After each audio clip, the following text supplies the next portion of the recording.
Heyo, kembali lagi ke channel saya. Nah, sebelum kita ke soal selanjutnya, pembahasan soal selanjutnya, yuk saya kasih waktu dulu untuk kalian klik tombol subscribe bagi yang belum subscribe, like bagi yang belum like, dan share ke seluruh kontak kalian ada di media sosial. Supaya apa?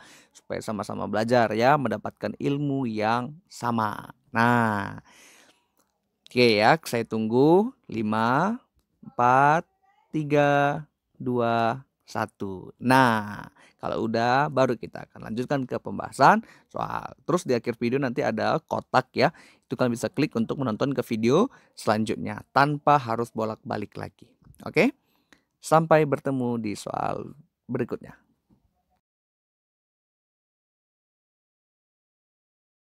Yuk, kita lanjut lagi ke soal nomor 37. Nah, di sini dikatakan ada sebuah benda berbentuk silinder bermassa M memiliki massa jenis ρ lebih kecil daripada massa jenis air. Benda dimasukkan ke dalam silinder berisi air, tidak ada air yang tumpah dari silinder tersebut jika luas alas benda adalah A dan massa jenis air adalah ρ 0, tinggi bagian benda yang terendam air. Nah, sketsa soalnya seperti ini. Misalkan ini adalah silinder ya yang sudah berisi air. Katakanlah misalkan airnya di sini, gitu ya. Nah, lalu apa? Ada benda lain yang berbentuk silinder dan bermassa M dimasukkan ke dalam silinder air ini. Nah, anggaplah misalkan silindernya di sini. Nah, dia di sini ya udah masuk. Nah, logikanya apa? Kalau misalkan suatu benda kita masukkan ke dalam, otomatis airnya akan naik ya, permukaan air akan naik. Nah, anggaplah yang garis putus-putus ini. Nah, ini adalah permukaan air sekarang. Pertanyaannya adalah berapa tinggi bagian benda yang terendam air itu. Berarti kalau dimisalkan ini adalah H gitu ya. Nah, ini adalah silindernya yang terendam berarti sekarang sudah di sini bagiannya ya. Nah, ini adalah M, ini adalah ρ. Dan fluidanya adalah ρ 0. Nah, luas alasnya adalah yang A. Oke, berarti saat terjadi kenaikan air, maka di situ terdapat yang namanya kesetimbangan gaya atau keseimbangan gaya. Gaya apa yang ada di situ? Nah, karena di situ berbicara tentang fluida, maka gaya yang bekerja adalah gaya Archimedes. Nah, berarti akan ada gaya Archimedes yang bergerak ke atas. Ini FA. Sehingga nanti keseimbangan gaya yang bekerja adalah gaya Archimedes sama dengan berat silinder yang tercelup. Nah, berarti gaya Archimedes itu apa? Rho fluida dikali G dikali volume yang tercelup. Ingat ya, ini volume yang tercelup sama dengan, nah berat bendanya M kali G. Nah, kita gantilah variabel yang sesuai dengan soal. Nah, rho fluidanya adalah rho 0. G-nya coret kiri kanan. Lalu, volume yang tercelup adalah luas penampang dari silinder berisi air dikali kenaikan atau ketinggian air yang naik gitu ya. Nah, sama dengan M. Nah, maka yang mau dicari adalah berapa ketinggian air yang naik. Itulah volumenya, itu istilahnya volume yang tercelup gitu ya. Berarti H sama dengan M dibagi ρ 0 dikali dengan A. Nah, maka jawaban yang tepat adalah yang E.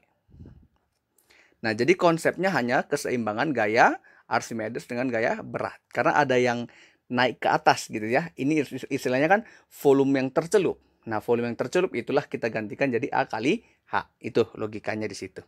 Nah, gampang ya. Oke, sekarang kita lanjut ke soal berikutnya. Nah, ini. Ada sebuah koin dengan massa 10 gram diletakkan 30 cm dari pusat sebuah alas horizontal. Jadi kalau digambarkan kira-kira seperti ini sketsa soalnya lagi-lagi ya. Nah, anggaplah ini yang dapat berputarnya ya. Ini adalah alas yang dapat berputarnya. Kemudian sebuah koin diletakkan di atasnya. Dan dari 30 cm dari pusat. Maka kalau misalkan ini diputar di tengah, maka koin anggaplah di sini. Nah, ini adalah nilai R-nya. Yang 30 cm tadi ya. Nah, kemudian apa? Saat kelajuan putaran alas 50 cm per S, nah ini kan diputar gitu ya. Tapi memang dalam kecepatan linear. Nanti kita bisa konversi kok ke dalam omeganya. Nah, V-nya adalah 50 cm per S. dan G-nya 9,8 ampere S kuadrat, koin ikut berputar dan tidak bergeser. Nah, artinya ketika ini diputar, koinnya tetap pada posisi itu. Nah, pertanyaannya besar koefisien gesek, dan jenis gaya gesek. Berarti yang ditanya berapa nilai mu dan jenis gesekannya. Oke, untuk soal ini kita gunakan konsep gerak melingkar. Kenapa? Karena lintasannya berupa lingkaran. Nah, lagi-lagi, supaya dia tetap pada lintasannya berarti akan terdapat gaya yang bekerja. Maka keseimbangan gaya yang mau kita tinjau. Nah, ketika dia bergerak melingkar, maka terdapat gaya sentripetal. Maka sigma F sama dengan F sentripetal. Ya, jadi total gaya yang bekerja adalah gaya sentripetal. Nah, gaya sentripetal itu apa? mv kuadrat per R. Sigma F-nya apa? Karena dia bidang horizontal ya, maka nanti gaya gesek. Itulah yang mempertahankan gerakan dia di dalam lintasannya. Nah, maka kita uraikan lagi F gesek. F gesek itu kan mu kali N. Ya, N itu adalah gaya normal. Ini, kalau misalkan ini koinnya di atas gitu ya, ini N-nya. Dan ini adalah mg-nya. Nah, gitu istilahnya. Berarti sama dengan mv kuadrat per R. M-nya coret, sama. Berarti yang ditanya adalah berapa nilai mu. Maka mu sama dengan V kuadrat per G kali R. Masukin angkanya. V-nya 50 kuadrat atau karena itu dalam cm per S ya, berarti 50 per 100 atau 0,5 ya. 0,5 dikuadratkan per G-nya 9,8 dan R-nya 30 cm, berarti 0,3 meter. Maka mu-nya sama dengan, nah ini kalau dihitung secara manual dengan bagus ya dan teliti, maka diperoleh hasilnya 0,085. Nah, nilainya 0,085. Sekarang, jenis gesekannya apa? Katanya, tadi sudah di soal, koinnya tidak bergeser. Berarti, jenis gaya gesek yang bekerja adalah gaya gesek statis. Nah, ya, jenis gaya geseknya adalah gaya gesek statik, ya, tetap dalam posisi diam. Maka jawaban yang tepat adalah yang B. Nah, gitu ya. Jadi keseimbangan gaya yang perlu kita tinjau dari kasus ini. Oke, sekarang kita lanjutkan ke soal berikutnya. Soal nomor 39 ya. Di situ diketahui ada sebuah pemanas air dengan spesifikasi 1000 watt 220 volt digunakan untuk memanaskan air sampai mendidih selama 15 menit. Berarti sudah ada spesifikasi alat, daya tertulis adalah 1000 watt, kemudian tegangan tertulis adalah 220 volt selama 15 menit. Nah, sekarang kita lihat lagi. Kalau pemanas ini dipasang pada tegangan listrik 110 volt, maka waktu yang diperlukan sampai air mendidih. Nah, ini adalah kondisi awal jika dipasang pada tegangan 220. Tapi sekarang tegangan yang disuplai atau yang masuk atau Vs adalah 110 volt. Maka berapa lama sekarang waktu pemasakan airnya?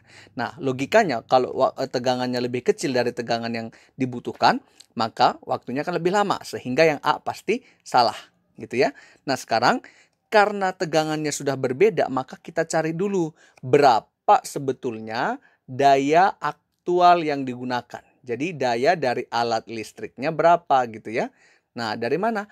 Pakai perbandingan saja. Nah, kalau perbandingan daya terhadap tegangan, maka nanti di sini daya yang dipakai atau yang sesuai dengan realitanya adalah Vs per Vt dikuadratkan dikali Pt. Nah, kita masukin angka yang sesuai. Vs-nya yang disuplai adalah 110 volt, sedangkan kemampuan dia bisa sampai 220. Nah, pangkatkan 2 dikali PT-nya adalah 1000. Maka nanti kalau kalian hitung ini secara biasa, ini kan coret ya. Coret, 1, 2. Kemudian dikuadratkan 1/4. 1/4 dikali 1000, ya 250 watt. Nah, terlihat ya bahwa dayanya lebih kecil karena tegangannya tidak sesuai dengan tegangan awal. Nah, setelah dapat itu, barulah kita cari lagi perbandingan dari rumus daya listrik. Nah, kalau daya itu kan P sama dengan W per T gitu ya. Nah, berarti antara P terhadap T-nya berbanding terbalik. Nah, berarti kita sudah dapat nanti relasinya, yaitu P1 per P2 sama dengan T2 per T1. Nah, 1 itu kita ganti sama dengan T, dan 2 itu adalah yang S. Nah, gitu ya. Oke, maka nanti dari situ tinggal masukin angkanya. P1 berarti PT ya.